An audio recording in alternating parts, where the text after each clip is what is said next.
one of my favorite, dark stories in emergency management is when Florida was having problems with evacuation rates, especially some of these islands.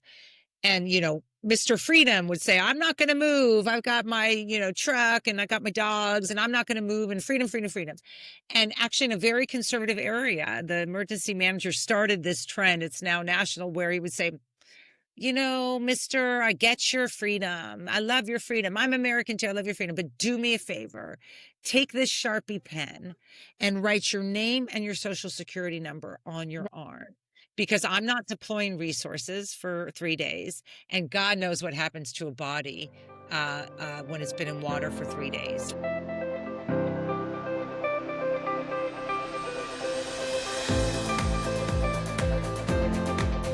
Hello, and welcome to the Scientista podcast, where women in science rule. This podcast is all about supporting powerful women who lead with their brains. I'm behavioral scientist, Dr. Shata Chakraborty. And I'm former Assistant Secretary of State, Monica Medina. The Scientista podcast brings you conversations with leaders, changemakers, and cultural figures, sharing how they're turning facts and evidence into real-world impact. So let's dive in. I'm thrilled today to introduce our guest. It's Juliette Kayyem, who is a professor at the Harvard Kennedy School of Government and a prominent national security analyst on CNN. Many of you may have seen her there. She's also the author of 4 books on national and homeland security, including National Security Mom, A Guide to Protecting both your family and the country. And she's an expert on homeland security and terrorism in the age of AI and social media. She was the state of Massachusetts' Homeland Security Secretary and a high-level leader at the Department of Homeland Security under President Obama, where she and I worked together. So Juliette, welcome. We are so excited about this conversation with you, given how much national security and public safety are top of mind in our country today. But let's talk about women in national security, because again, it is your area of expertise. It is the link through your entire career.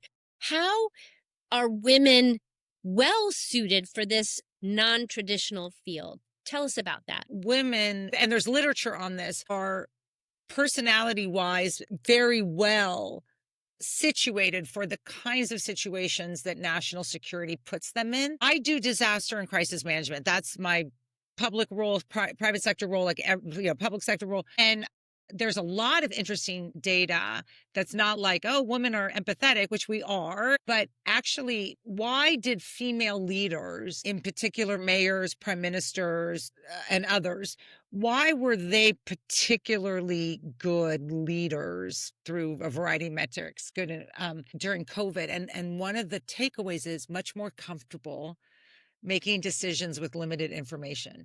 Like, in other words, and we do that, like, honestly, we do that every day, right? Like, we're like, we're just sort of good enough. And I think that there's a truth to that some of the, like in national security, 2 + 2 doesn't equal 4. It's a range, and often a range of really bad choices. And you're just trying to get closer to, the standard I have in my work is less bad, right? In my world where bad things are happening all the time, my standard is less bad. And I think a lot of women get that. Like, you're just, real. You're trying to make sure things don't go over the cliff. I feel like that really resonates with me personally. And this is why we need you. Yeah. We need you just explaining what's actually going on here and reminding audiences of the base rate statistics, right? What are the actual numbers? What's the actual risk? And presenting it in a way that makes sense. So as a behavioral scientist, I contend with this all the time. The real risk of terrorism, the real risk of illegal immigrants. And those numbers I don't have off the top of my head, but they're definitely overblown by the current administration to take away attention from real risk. And real risk, And I mean, from your perspective in the behavioral sciences, you asked me earlier, sort of like, what makes me nervous? Like, one of the things that we see happening with at least one of the assassination attempts against Trump, and certainly the political violence that we're seeing, or a lot of the violence that we're seeing, is, everyone wants to put it into right, left. And I don't know, like, what we're seeing lately is like political assassinations untethered from partisanship. I mean, these guys are not big activists. Like if you think of the Charlie Kirk person or the guy who shot at ICE facility, they're becoming radicalized in ways that we were not built for. And it's a way of thinking about what's happening and the challenges of what's happening that is different than it was even 3 or 4 years ago. There's still massive amounts of political violence, mostly from the right, though there is left violence, obviously, but there's something new growing too Yeah. on the behavioral side that I can't Yeah, get we're my going to come head back to around. that again because I think it is a scary prospect what we're up against. Yeah, no, it's really interesting, and I'm glad that you're keeping an eye on it. We need our experts to do that. So tell our audience, how safe are we from terrorists, illegal immigrants, narco terrorists, all of these blow-ups that are happening in the Caribbean? What is this to you? How do you view it? Yeah. This is just pure murder. Yeah. Wow. Just want to say it. Just want to say it. We have a whole series of rules regarding the military deployment of military assets against non-states. Those rules Yeah. include that you have to show that there's no better alternative. The Coast Guard is quite successful in narco extraditions, maritime extraditions. I know because I work with the Coast And Guard a that's the way lot, they used to do it, right? and Like we're it clearly wasn't as if making that mistakes. never happened before, right? Yeah. You'd have a level of review. We've seen nothing. There's been no briefings to Congress, no briefings to the intel committees. They're basically just saying there's a boat. And if you look at experts in my field who know this better than me, they'll say like no one puts 8 people on a drug smuggling boat. You put 2 because you want the rest to be drugs. And this other boat had its Mayday on. At least that's what our understanding is from the Colombia president. So I don't even. I mean, you asked a good question. It's like on this one, I am like not even going down that path because this is not narco terrorism. This is we want regime change And in doesn't that risk Colombia, somebody and doing something we're like trying to that to scare them. us somehow? I'm sorry, in Venezuela. I just said Venezuela. Colombia. That was so weird. In Sorry, go Venezuela. ahead. But doesn't that risk somebody else doing that to us? Does it make our vessels more vulnerable? Feels like it. Yeah. Yeah. Yeah. Yeah. I mean, there's going to be no state that has the capacity to do that. But I mean, it is, look, the head of Quit. Southern Command Naval Operations quit on Friday before this new news broke out. You knew something was going to break out. He knew that they were just targeting boats. And so part of it is, as we try to figure out how do we, like how do you maneuver your way around this period? Part of it is just I'm not I'm not going to accept their conditions of debate.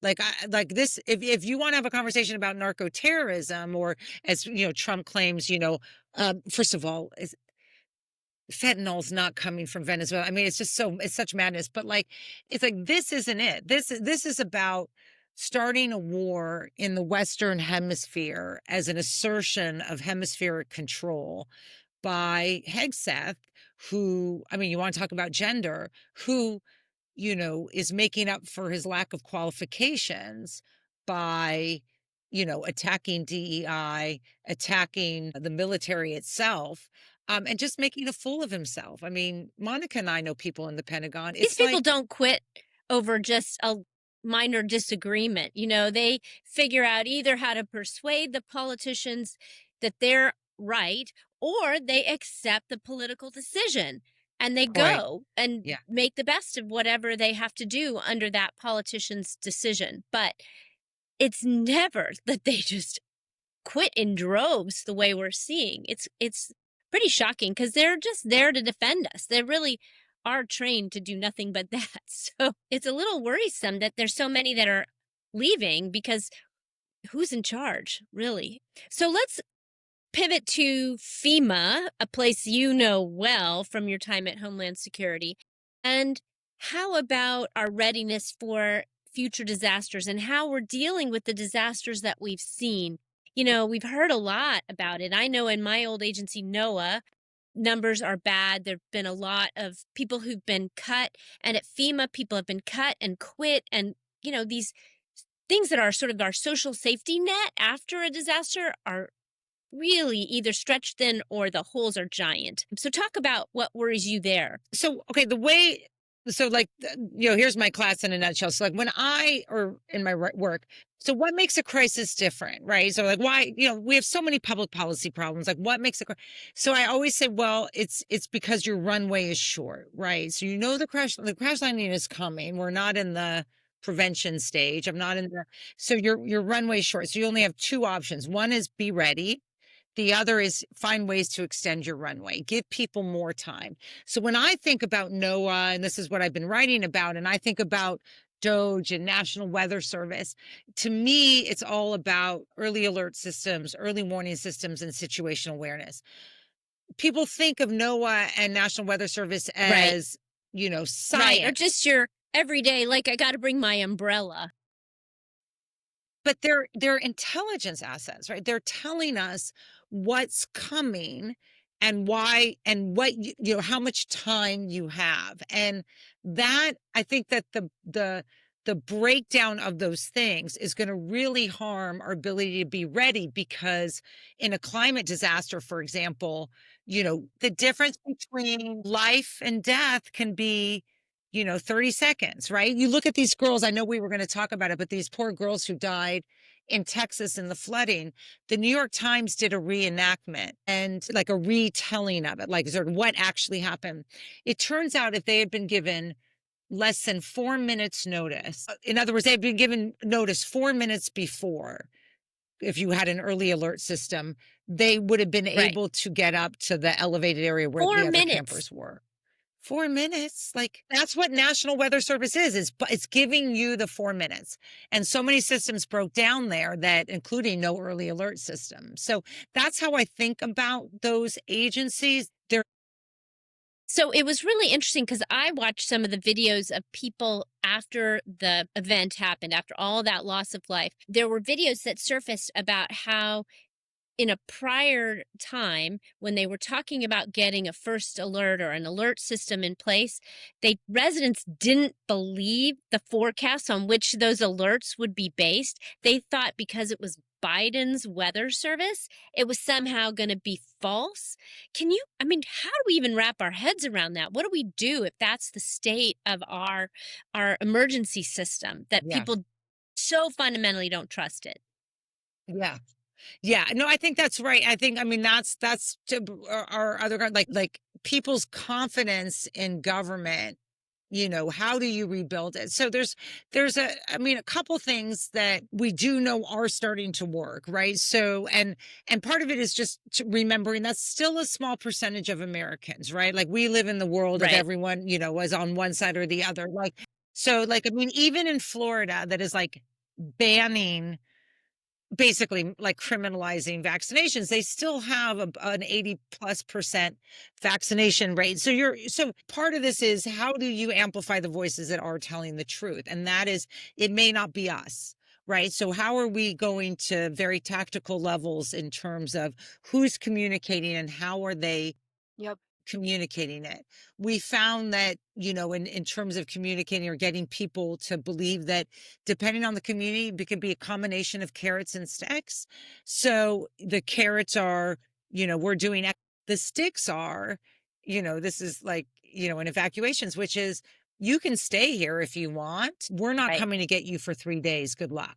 Because people say they don't Right. trust When they government, but then really they need it, expect it to come work. get me. Right. So if Right. you basically say, we're abandoning that. Come get me.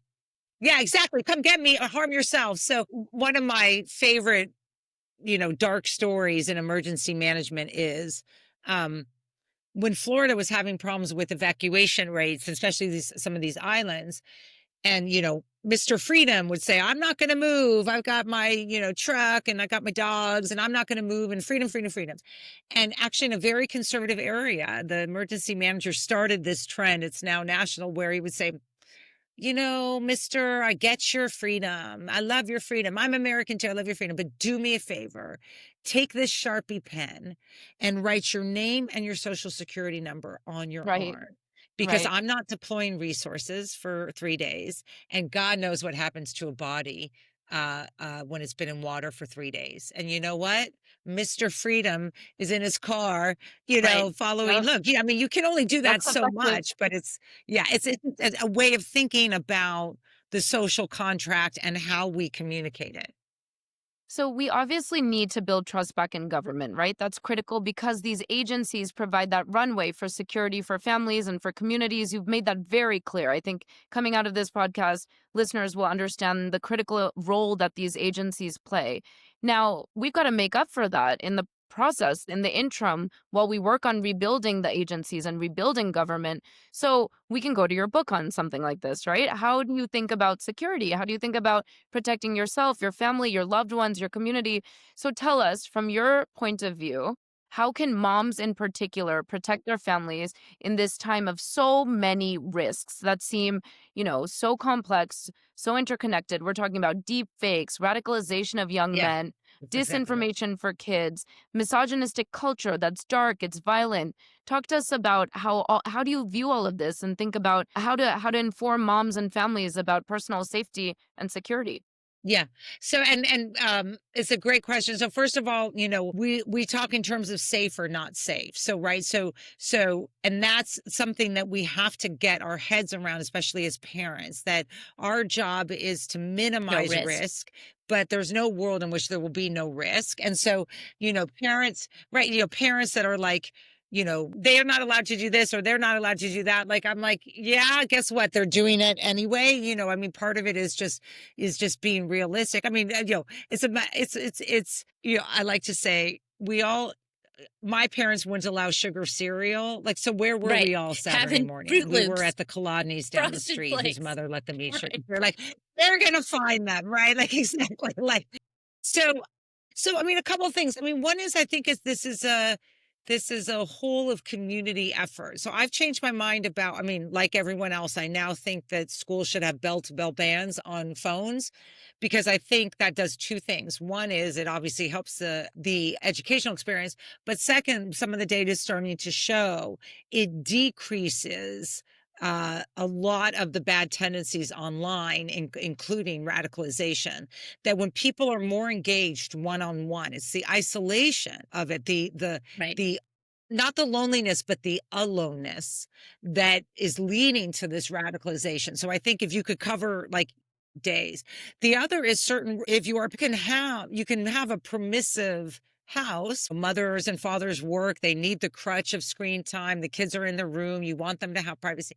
Is you can still set rules. So dinner time rules around, family watching time, like whatever. You can still set limits. Those limits are essential. But the most interesting data that's coming out now in this space, which comes um, out of children's experience in this day and age, we tend to criticize kids and their focus on phones. Yeah. Guess who's at fault? Adults. Because when you interview kids, the new data is out. Yeah, when you interview kids, what would they like to do most? They would like to be with their friends without their parents. We have created a culture of helicopter parenting, of they can't walk to the store by themselves. I'm so afraid of everything. My daughter can't do this, that their only time to be away from their parents is online. So the more spaces that it's not interesting. So the more spaces that we can open up where they're just hanging out, unstructured time. That's what they covet too. Totally unstructured time. When they're together, they're not all on their phones, right? Unstructured time, they're throwing a ball or they are on their bikes. So we really have to think about how of denying our kids time away from us has led them to the one place where they can't find us. We can't find them as often. So I'm really optimistic about, I mean, I think it was bad. I think I'm more optimistic about this online culture that we're gonna be drifting back from it. And I'm sure, I don't know about you, but as I read this, my habits have even changed. Like I I put it away for long periods of time now. I'm not that important. Like, I mean, honestly, I'm not, like if CNN wants to find me, so they have to wait 20 minutes. But, Yes. I always think about it as when we were kids, and I'm probably way older than both of you, but when I was a kid, we didn't even think about how long we were out of touch with our parents because there was no way for them to be in touch with us. So and there was no way for us to know things. So we got used to a certain amount of uncertainty and a certain amount of just sort of freedom that the technology doesn't give kids today. It's interesting. yeah, that's, I mean, back to my California, growing up in California. So like my kids, hear about what life was like then. Here's what life was like then. Your parents in LA would drop you off on, Pacific Coast Highway and Sunset. Exactly. And there was one payphone, and you would call them. You would either take the bus home at the end of the day, or you would call them and say, come pick me up if you didn't have a car or drivers. That was like, and that was like from 10 to 6. Yeah. Can't imagine that in this day and age. But I hope it comes back full circle. I Yeah. really do. Yeah. Yeah. Yeah. No, it's funny because I like, my kids didn't want me to have like, I call it Find My Son because my daughter is much more accessible, the app.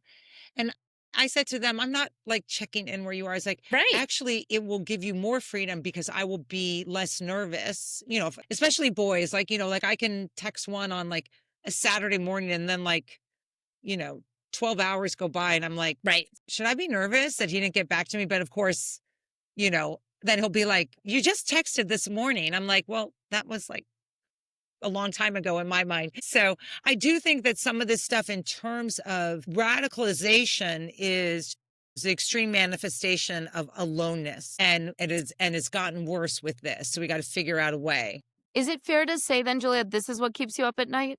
And if not, then what does? And what What gives does? you we need to end on that, what are you hopeful about, especially as it relates to women? Yeah, I mean, I mean, look, I mean, it's a hard time. I mean, I, I I still believe in the human species. Let's just say that. Like, I'm not like an AI is going to take over everything person. I still believe in human agency. I believe in resistance. So for Americans watching, I think that there are signs and pockets that are growing, including, that we have a wildly unpopular president because he does not believe in our communities and does not believe in neighborliness. And so those things give me hope. I think for me, one of the areas that's super interesting, or one of the things that I think about, like, why am I predominantly an optimistic person? I think it is because you do see people often at their worst, or experiencing them when they're at their worst. And people are genuinely good. Like, if you get offline, if you get off Twitter, if you don't like, and just remembering that, right? Like, just remembering that. And I travel a lot in the US. Like, I'm in red states a lot. I just got back from Oklahoma. Like, Oklahoma is the reddest state in the country, and the Yeah. communities are all essentially red. It's where Noah is. And, people have been devastated by tornadoes. They want to rebuild stronger. They want to protect their kids. They love their kids. They love their families. They love their communities. Just don't call it climate change. So you know what? I just won't call it climate change. Let's use your best security skills to help scientistas and all of our listeners think about how to be prepared. You're the person who thinks about black swans when everyone else is sort of, just completely unaware. So Yeah. how do Yeah. you advise Yeah. people on being prepared? Yeah, no, so it's good. So there's the three main things. So I think about this, and so I'm going to be tactical, so people will have a takeaways. There's three main things I think about in this regard. So the first is just what we call 72 on you in emergency management. It means 72 hours of preparedness. So 24, so 3 days. If you have the resources and the capability. And the reason why I say this is, if you have the resources and capability, that will relieve public safety from going after the people who could have, if they just got off their butts, had done something. That means things specific to you and your home. So if a husband is on medication, if a kid has glasses, if your child still is in diapers. For water, no one ever tells anyone this. Let me tell you what water is about. 1 gallon per person per Excellent. All day right. for 3 So days. Family of 5, 72 15 hours. gallons done. That's one. That, okay. So that's number one. No, so number 2 is communication and the assumption that communication will be hard for a while. So, we always talk about single points of failure, and I'm not going to pretend that this is true in your households, but like I'm definitely the single point of failure. Like if something happens to me, like no one knows anything. And so I really try to be in a Most position women. where, like, do we know the plan?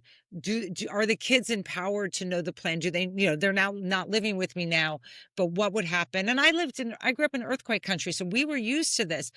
Phone trees, what would we, uh, what would we sort of expect, right? And then what would who would you want to know? So like someone with younger kids, I tell this as a sort of parenting flaw, but we used to take the kids abroad a lot. It was part of the joys of being able to own them at the time. They don't go with me anywhere anymore, but they'll come back, I know. But uh I would say to them, so where are we staying? And they all go, the hotel. Right. So like, yeah, their kid is just here in the hotel. They don't know what hotel it is. So like, make sure your kid knows what hotel you're staying at, the name of it, even if they've been there, they're not processing it. So little things like that can just empower, them. And then the third, I think, in terms of sort of being ready is be realistic about really the threats. Like you can worry about the big consequential black swan things and space debris and AI and whatever. Like it's the helmet.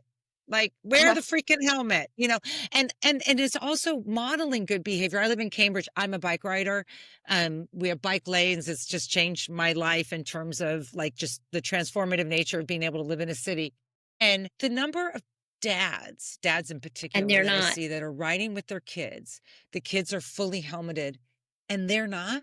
I like literally want to scream like, model your behavior. So model your behavior, right? Show them what it is to reduce risk. And that means also at home. Like, I have a girlfriend who was like, during COVID was like, one of her sons got, very, very nervous and lots and lots of anxiety as was normal.